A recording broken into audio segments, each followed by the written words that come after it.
It's 9:30 in the morning on the 9th of August 2012, sitting down at the dock viewing point, and behind me the Crow's Nest Cafe is opening for its regular daily trading period from about 10 o'clock until probably around 6 o'clock tonight. But it's all changing.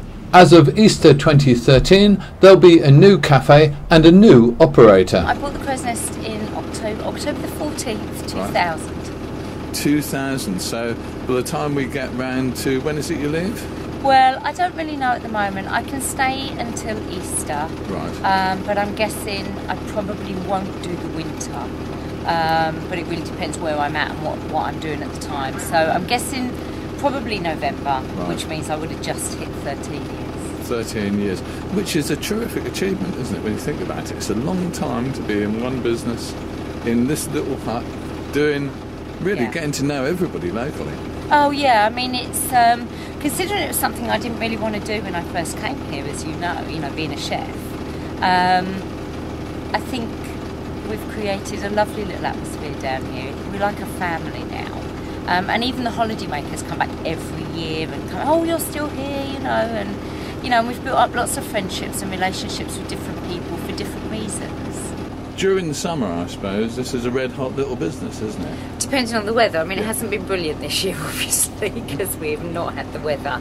But yeah, summer is our time, although we do stand here all winter as well. Because that's the thing, you're open all winter, and that must be kind of more of a commitment than a business profit maker. Absolutely. I mean, I personally don't pay myself all winter because we don't take that sort of money.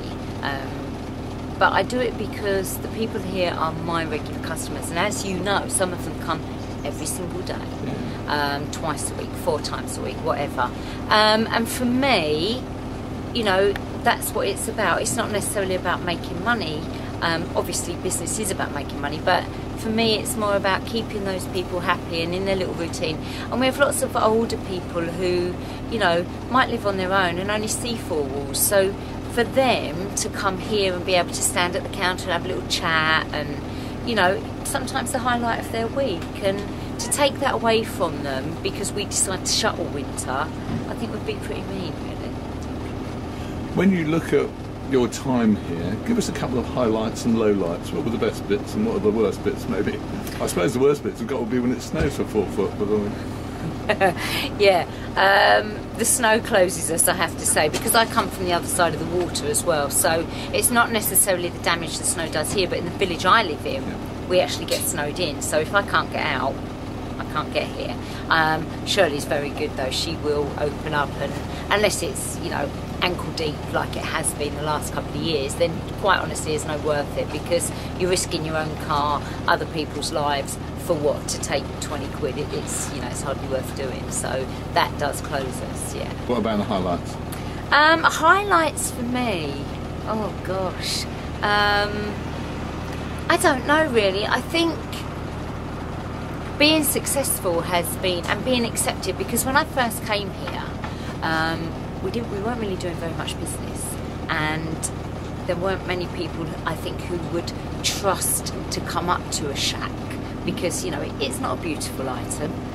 We know that it is the shack, but it is clean inside, and we spent a long time cleaning it and trying to do things right and cooking things to order and making homemade stuff.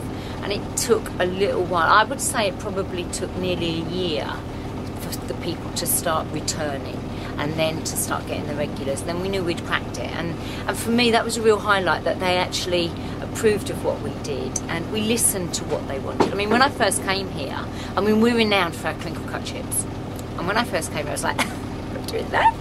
Big fat steak chips, oh my god, the people were mental.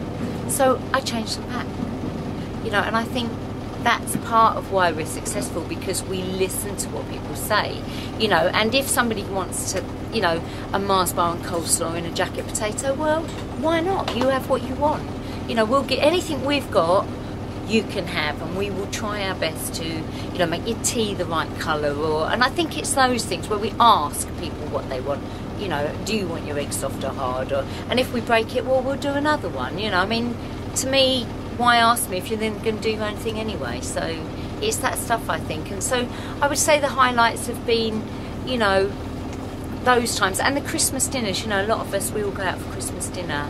A lot of the older people are on their own, as I said, and we, for years, we've gone out for Christmas dinner, and that's been lovely because it's a real family thing, and for them it's something they look forward to it from October, you know. Low times, well, you know, last year we lost a couple of our very regular first customers. Brian actually left his ashes to me. I helped to look after him towards the end, and he was northern and had no family, and all he ever said was, throw me off the back of a boat. So we got the ferry, and I did a big funeral buffet here, if you like, and everybody came, and we took him out. It was a beautiful day, and so he's out here with us by that buoy. And you know, that was a low time and a high time, because we achieved something for him that probably somebody else couldn't have done. So yeah, it's been a journey. You're going to miss it, Sam? Yeah, I think so. Yeah. Cups of tea for 70p, slices of cake for 60p. Is this going to keep happening? I don't know. I doubt it. I mean, you know, we try our very, very best to keep the prices low, because, you know, I've got my own family, and the one thing I hate is when you go out for the day and you want, you know, a couple of burgers for the kids, a couple of cups of tea and a portion of chips, you've done £25 or £10, and I hate that stuff. So I do my very, very best to keep it at a reasonable price for everybody. And because we're a sole agent up here and nobody can come near us for a certain area, you know, we could be dear, but we'd only catch you once. So what will be happening next? We'll be back with the latest from the dock viewing point in the next few days, here on Felixstowe News.